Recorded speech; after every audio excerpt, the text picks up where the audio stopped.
questions. Yes, Riju. Yes. My question is about the nature of sovereignty that you were talking about.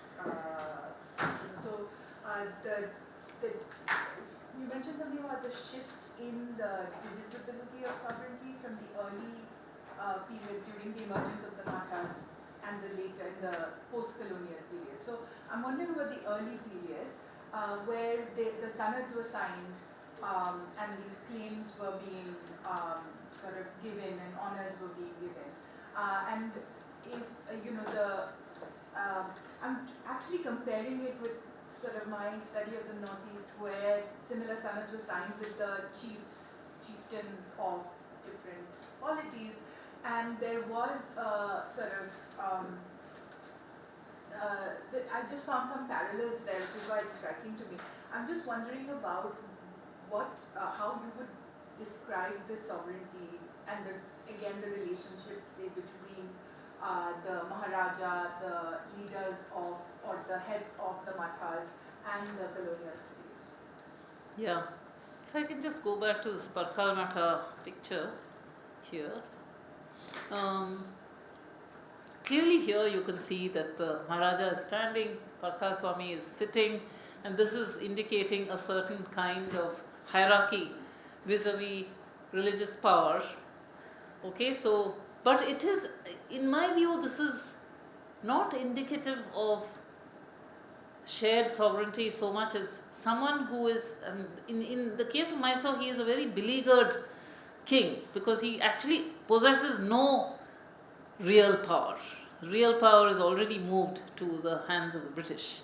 And so it is in some ways merely an enactment, a certain kind of enactment of this subjugation, no, not subjugation, but bending to the power of a Mathadipati, which, as I said, I sometimes feel it is a distinction between the methods of the anthropologists and the methods of historians, because both those who have looked at Karnataka Mathas are anthropologists. Both of them have strenuously argued for divided sovereignty.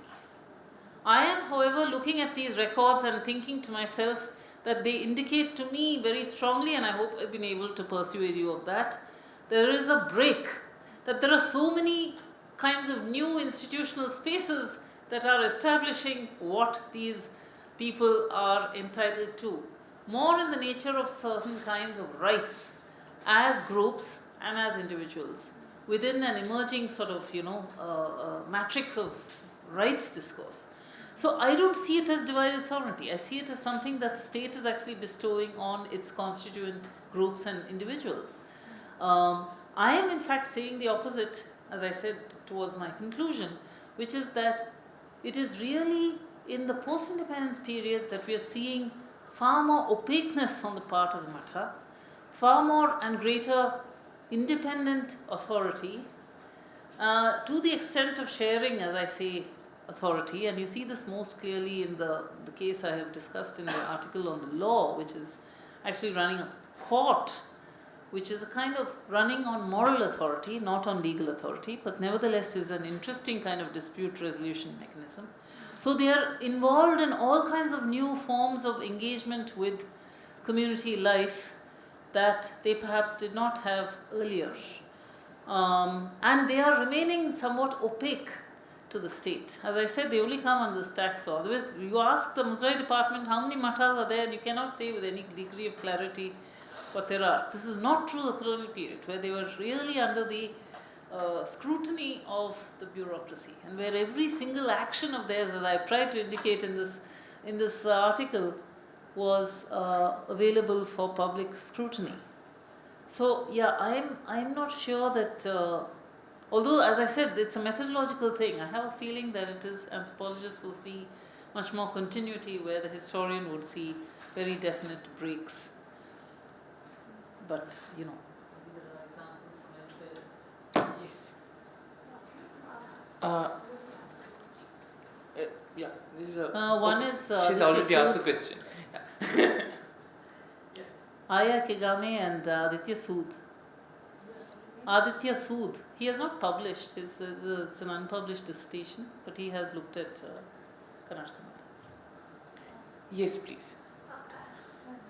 I just wanted to ask that initially it was they used to establish one matter, the rivalry between the matters. It was largely based on the antiquity, like who went old, That's who were, right. earlier established. But you, as you say that some But also caste, also initially caste. between Brahmin Lingayat, then between upper caste Lingayat, I mean if you can use that word, upper caste Lingayats and lower caste Lingayats, I mean upper and lower, yeah. But some of the matters were established during the late 19th. That's right, onwards. yes. So how did this shift take place? Like after these newer matters were established, so antiquity obviously would not hold the basis to be one of the ways to establish their I don't know what to say, their sovereignty, or it could not be based on their antiquity.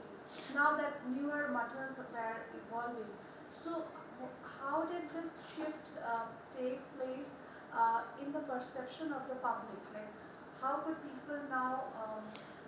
Okay, so the question of antiquity is something that is concerning only the state and the Matha.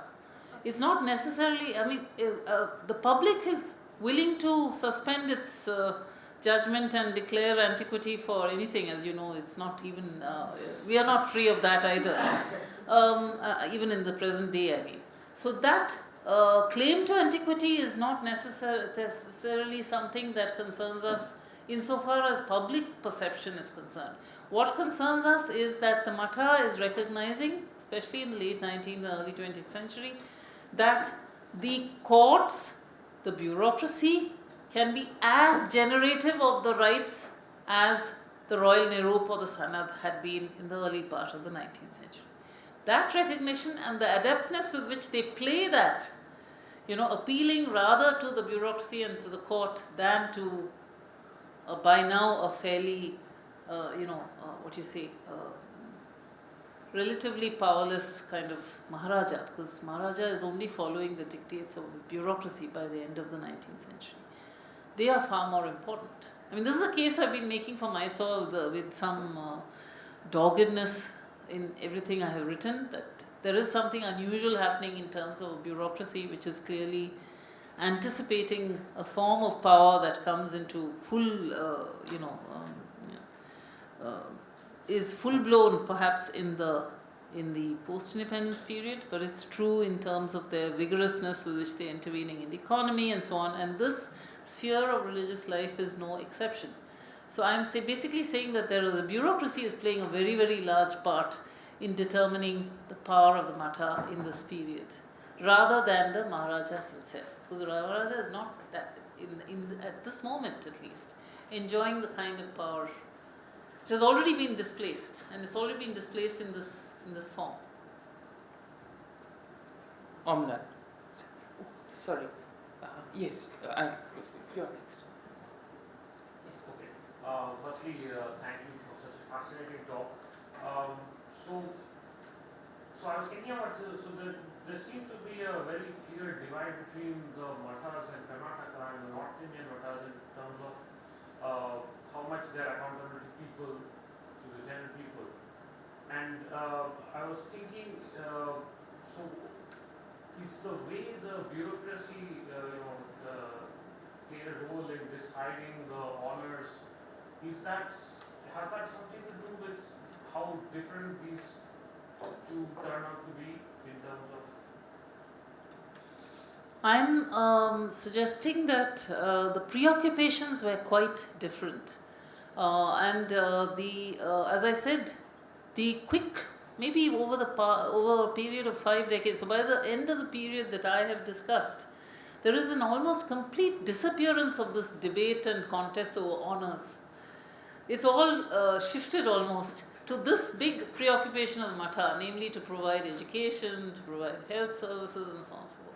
So from the 1907, 1905, 1910 period, all the way up to the 1950s, this shift is happening within the Matha itself, as the public is making it responsive to its needs. and its need is education. So education is seen as the key sort of, sort of caste capital, which the Brahmins had monopolized for so long, and to which now these other castes are laying claim. As you know, there was a big struggle in Karnataka for entry into the bureaucracy in the early 20th century, when there was a vociferous demand for non-Brahmins to be included in the bureaucracy as opposed to the Brahmin monopoly of the bureaucracy. So that struggle had already ended. It is having ricochets in the sphere of reservations. So Mysore is of course the first state to provide reservations to education for the backward classes as early as 1918. So it is in that way an unusual place because of the role played by, let me say it, the non-Brahmin bureaucracy. They are suddenly becoming very visible, very powerful, and they are laying claim to various kinds of new spheres of activity and power and prestige.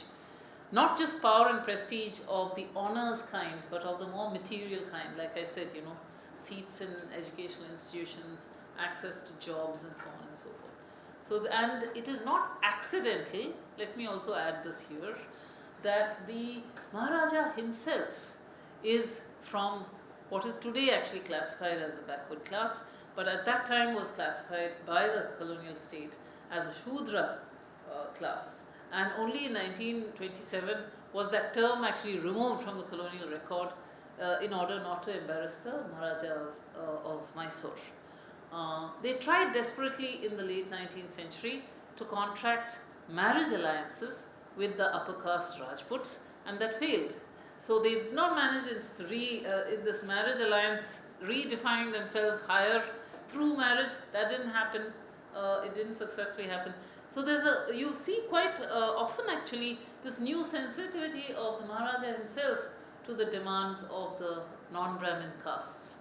And it's actually in tandem with the bureaucracy, which is also becoming, if you like, somewhat de-Brahminized and is increasingly expressing the interests and demands of other castes as well.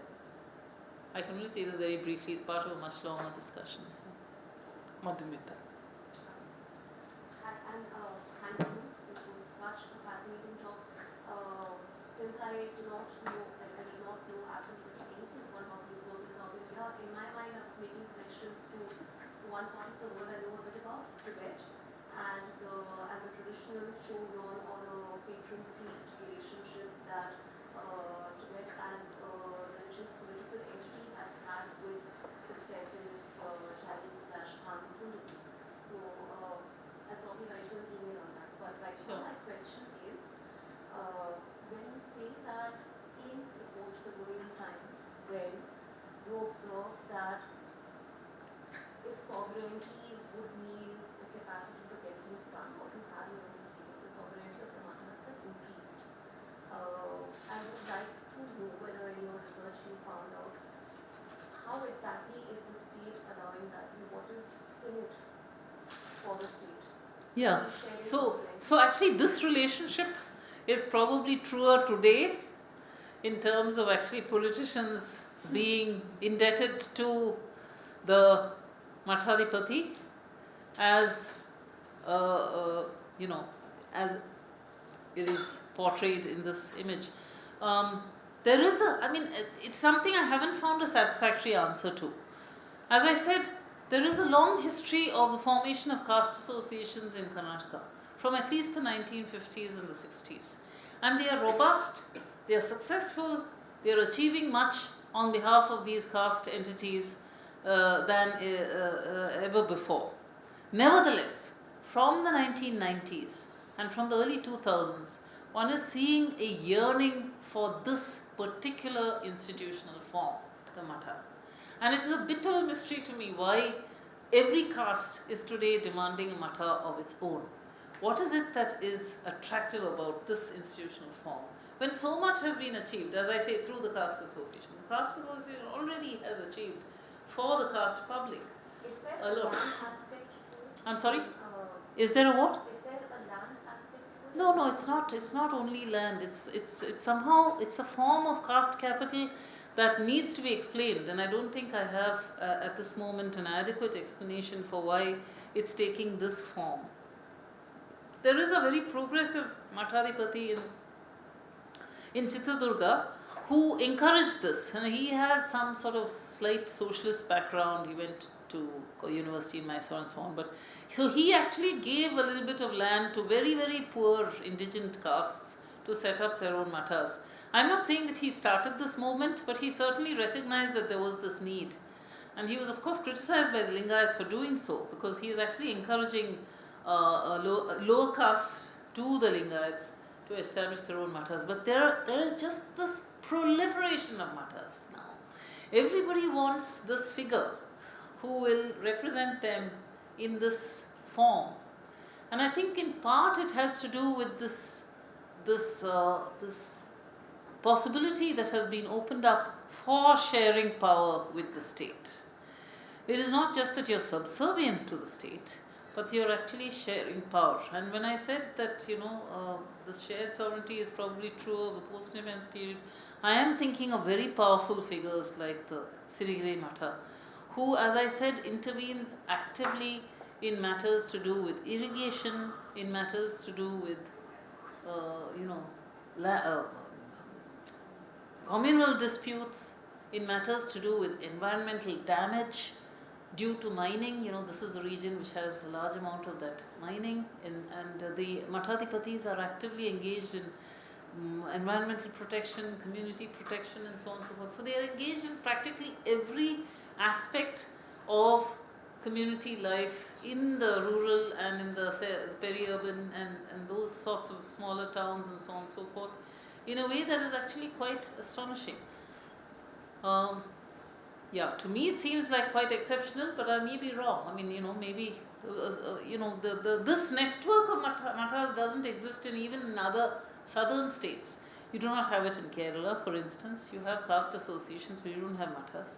You have a certain number of mathas in Tamil Nadu and in Andhra Pradesh, but the largest are in Karnataka. And it's to do with Lingayats, because Lingayats have had this institutional form for a very long time.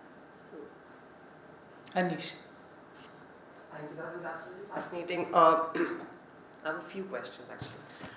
So a couple of them have to do with just the outlines of this landscape, as it were. So how many mathas were there in the period that you're looking at, in this late 90s? Is there a sharp increase in the numbers of mathas at this point, or is that a slightly later phenomenon? Sort of, where does this track? How many mathas are we talking about?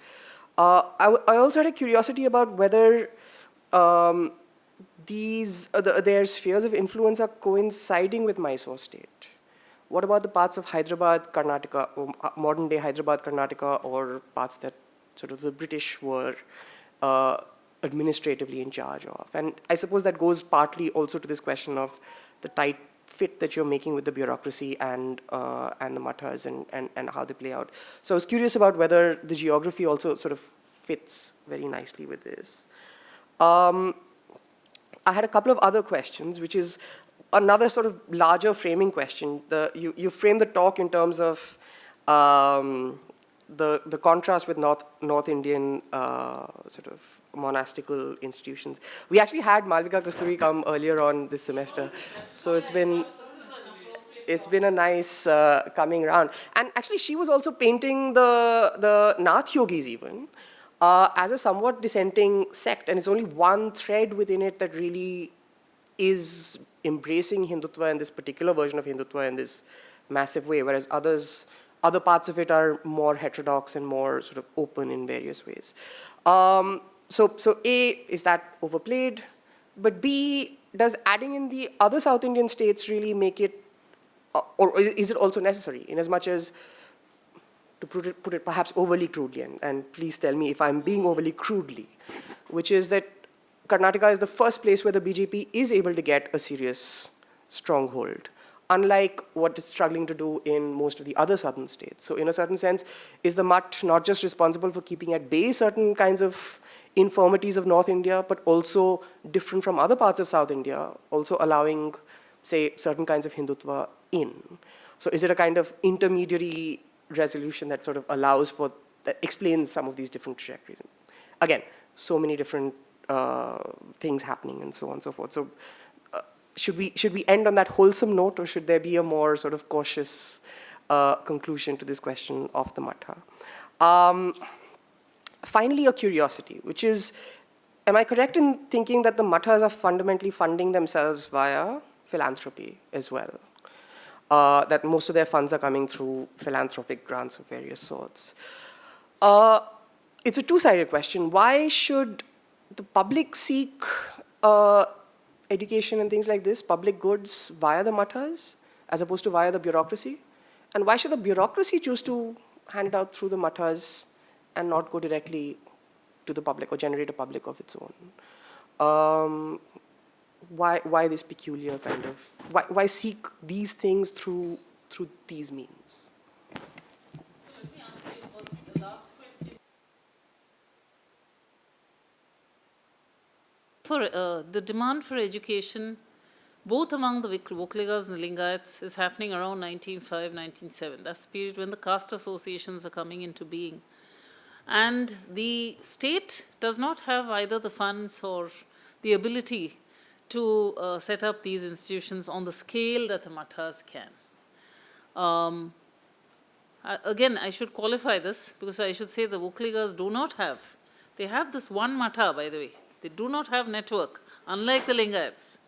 The Lingayats are setting up Matha schools and so on and so forth, not only for themselves, but also for people of other castes. So this is the other interesting thing. It's emerging not as a sectarian space, but as a much more secular kind of space, right up to the present day, actually. So the simple short answer is that at least at that time, the state did not have the kinds of resources with which to have a wide network of schools. And remember that much of this also has to do with hosteling. Even to attend the government school, you need to be able to stay in the city. And that's what the Mathas actually first get into providing before they actually set up institutions of education themselves. In the 70s, it's a different picture. What is happening is this accumulation of agrarian capital, which is forcing its way into the cities and being invested in educational institutions. They're not necessarily all run by the Mathas. I'm saying that the way has already been paved by the Matha because it is itself setting up these institutions. Many private institutions, Kula capital if you like, coming into the cities, setting up educational institutions as money-earning institutions, but also providing this professional education on a scale which has not been witnessed in India until that moment. So it's really within Karnataka and then neighboring Tamil Nadu and to some extent Maharashtra that you have the same phenomenon, and finally Andhra Pradesh. So that is a different kind of 70s moment. But that has not stopped the Mathas from setting up their own institutions as well. It's not their primary source of income, although it's a major source of income. They also have considerable tracts of land and other properties. And now I would say, I mean, I don't know enough, but I could say that they have diversified and they have investments of a kind that are quite impressive. They have large NRI populations who are also adherents, and so therefore it's quite likely that they have a very diversified portfolio of investments. But they are very wealthy, there is no doubt about that. What was your third question? I remember the first, the numbers. The numbers will be somewhere like between 300 and 400 in the colonial period. So we're seeing a massive increase. Yeah, the 3,000 refers to all the areas of Karnataka which were integrated after state reorganization. So to answer your question differently, there would be a network of Mathas wherever there were Lingayats. And there were Lingayats in Maharashtra, there were Lingayats in the Hyderabad-Karnataka region. So there are quite a large number of Mathas in these regions as well, which are all coming into the state of Karnataka. So in that sense, it explains a little bit the larger number in the contemporary. Does it work then as well with the bureaucracy connection? The bureaucracy presumably is peculiar to Mysore state, as Yeah. opposed to say Hyderabad or the British one.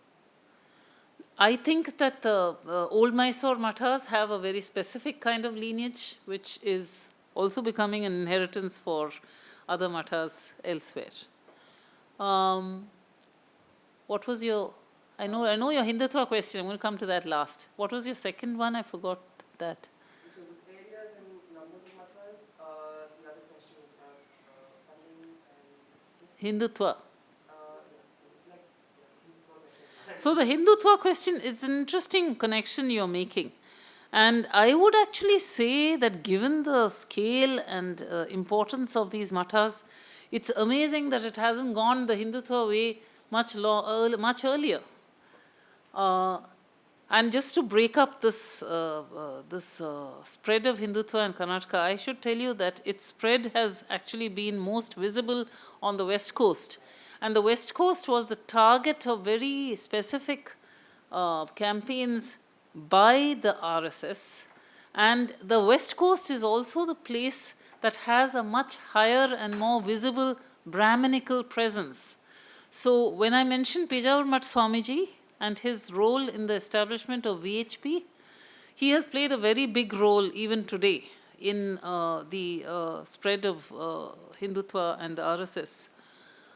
It is a region in which there is a beleaguered Brahminical class. And their beleaguerment, of course, begins in the 1930s. It is Hegdewar himself who comes to Mangalore and those regions in order to campaign and establish. There's a wonderful series of articles which actually talks about this, newspaper articles, which actually talks about the spread of the RSS in this West Coast region. So it's the West Coast that has been thoroughly communalized for two reasons. One, because of this presence of Brahminical orders and also the sense of beleaguerment on the part of Brahmins. But the second is because it is the area which is most richly intermixed with Catholicism and Islam. So it is one region which has equal, it's like Kerala, it has equal proportions of Muslims and Christians. And therefore it has this direct kind of provocation to establish Hindutva as the sort of primary identity in this region.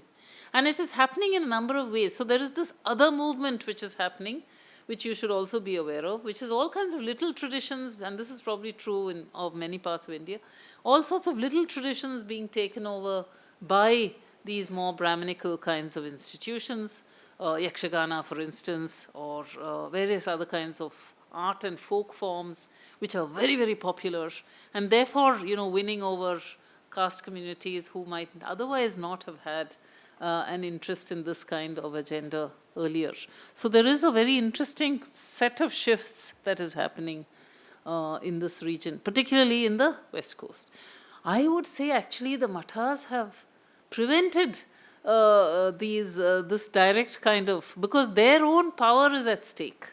It is not something they will easily relinquish. They are not. So here's the paradox. I mean, you may have noticed it in passing when I mentioned it.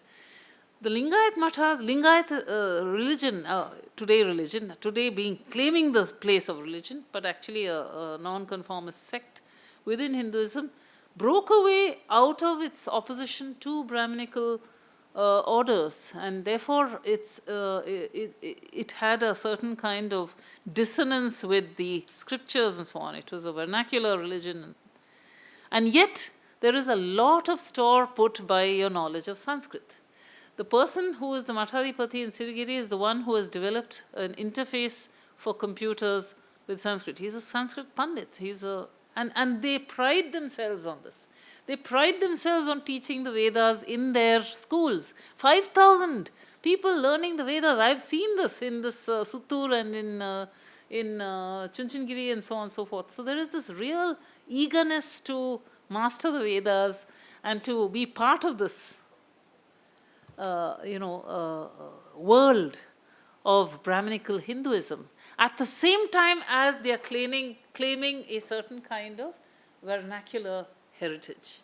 So it's a very interesting paradox that the Lingayats in particular seem to have. So they've not relinquished the space of the Vedas completely. There's no hostility. So, that's where I don't know that they are dissident in the same sense that you describe the Nathpanthis. They're not dissident in that sense. They very much want to claim that space. A bit like what the claims over honors is something. So, I was reading to you those passages which talk about chanting of the Vedas in the streets and so. They have hung on to this, wanting to claim this space. So I think much will be lost if there is an homogenized idea of Hinduism which comes into this region. This is just my hunch. And this is my optimism, I suppose. I might be wrong. I might be proved wrong. But, yeah. Yes, yes. I just want to go back to this comparison that you drew at the end with the political sadhu in North India. Given the deep engagement of mathas with the public sphere, how do you explain this resistance that you're talking about to entering the political sphere in the post-independence period? Does it have something to do with the fact that they see this as maybe threatening them to becoming subservient then to the political class, something that they want to reject? Or is there another reason why there is such a contrast with the figure of the political sadhu in North India? Yeah, I have to rather sadly admit that is changing.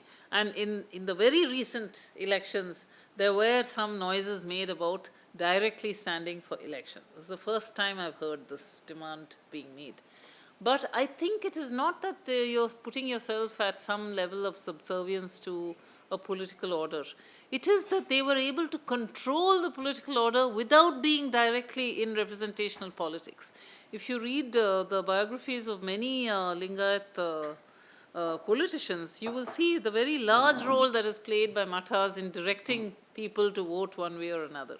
So they are actually controlling I was present in the room in 2008 when the BJP came to power, when the Sirigire Matha Swamiji was actually advising Yediyurappa on how to win those 8 independent MLAs, and he was very unashamed about it. I mean, he was like, it was there. He was doing it. He was giving advice. And the next day he had this court and all the MLAs were passing through the court on their way to Bangalore for the swearing in. So, there is a very direct engagement with, it's part of the work that they do, that they actually engage in this. But they don't necessarily themselves stand for election. This is not something that they, maybe for this reason, because they already actually play a rather large role in determining political fortunes. Any more questions? Yes, of course, please. So I just have like a little. Can you introduce yourself? Yeah, I'm Manisha. I'm in year 1, and I just have like a personal-ish connection. So my hometown is in Tamil Nadu, and there are a lot of Kannada mixed with Tamil-speaking people there. And there's interestingly an Adi Chinchangiri college there, which was set up like a long time ago, and there are also families that like visit Adi Chinchangiri. I thought it was very interesting because I don't think there are any like monks in that area, but people still go and visit and there's no connections. So that was just interesting. Listen to it. Yeah. Yes. So I just quickly wanted to, thanks for the talk, it's excellent, obviously. But I just wanted to quickly point out a parallel and just point it out because I can't think of anything smart to say about it. But, so the department that you described, yeah. So actually the princely state of Jammu and Kashmir has what is called the Dharmath department, which is set up by Gulab Singh. Soon after he comes to power, it takes the Gati in 1846, and it's a department that, very similar to what you described, it administers cash and land grants to not only sort of temples, dargahs and religious establishments, but is also increasingly, as the 19th century advances, is also involved in what one historian has called the bureaucratization of the Hindu sphere, and the bureaucratization and also in some senses the creation of the Hindu public, where things like I can't remember the precise details right now, but things like deciding pujaris and kind of what pujari can teach at what temple. So, and kind of now that I've heard this presentation, I realized that, this is from Ritu Rai's Hindu Rulers Institute.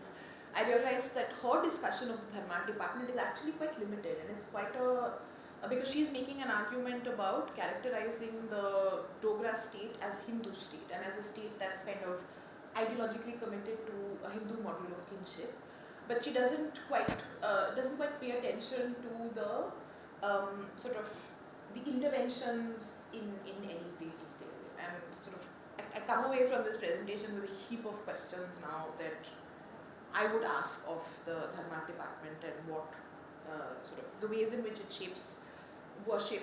Also because then in 47, in 47-48, you have massive killings in Jammu led by the Maharaja's own forces and also sort of RSS volunteers from across North India. And I think Mridu kind of suggests a connection that a few of us working on Jammu and Kashmir anticipate between the Dharma department and state interventions and also the creation of religious publics, and then the shape that the violence then takes subsequently and kind of lives on in kind of quite troubled legacies into the present. So just that parallel, that's all. Very interesting. Thank you for that. I'd sort of forgotten that reference, but I should perhaps look at it more closely because there might be some interesting parallels. There is an argument now being made that I don't really need this. My voice is so loud. It's been recorded. Oh, it's been recorded. I said I think there is an argument now being made. I think Copland has made it more recently about why cow protection was not necessarily a priority of princely states, and the kind of attitude to religion was quite different.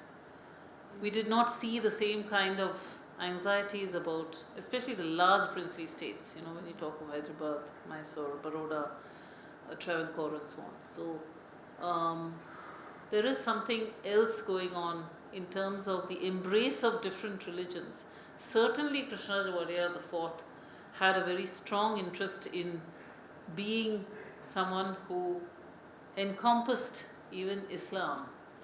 He was not averse to, and he did frequently speak in Urdu to his subjects on matters of, in a way trying to include, so it was not a hardcore Hindu Rashtra. There was no sense of seeing yourself as a head of a Hindu state in the same way that perhaps something like Kashmir was.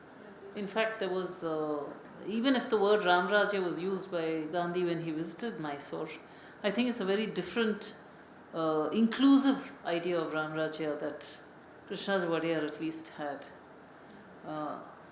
at this time. So, the religious policy is something I haven't really spent much time looking at. I can only say that there wasn't much of a communal legacy from this period right up until, I would say, the 1970s. So it's a very recent creation, it's a very recent incidence of. There isn't that kind, not even in the West Coast where there's a large proportion of, until the RSS activity, in Bhatkal and so on. Bhatkal is the first place to be communalized in that sense and break out into riots in the 70s and so on. So it's really from the 70s onwards that you have this. It's a very recent phenomenon, I would say, and I think one should acknowledge whatever the policies of the Maharajas were in keeping some of these tendencies at bay. Actually, I'm just struck by the fact that this cow protection is such a North Indian phenomenon. It simply does not cross the path of, many South Indian bureaucracies in the same way. It is not an obsessive feature of in the same period. Really, there is other things going on, and I hope I've tried to show that there are other things going on that in other parts. So yeah, and I think we should provincialize this history. Really, really talk about its very limited regional existence. Yes. Any more questions? Or can I use the privileges of the chair? I mean, it's fascinating, as always. And many connections have been made with mathas, monastic institutions in other parts of the country. You yourself explicitly pose this as in opposition to a North Indian monastic tradition.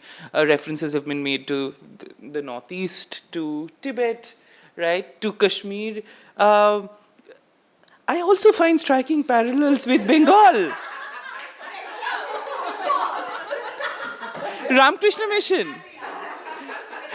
No, I mean, seriously, Ramakrishna Mission, this is the kind of things that they are doing, setting up hospitals, setting up schools, setting up colleges, that is their preoccupation.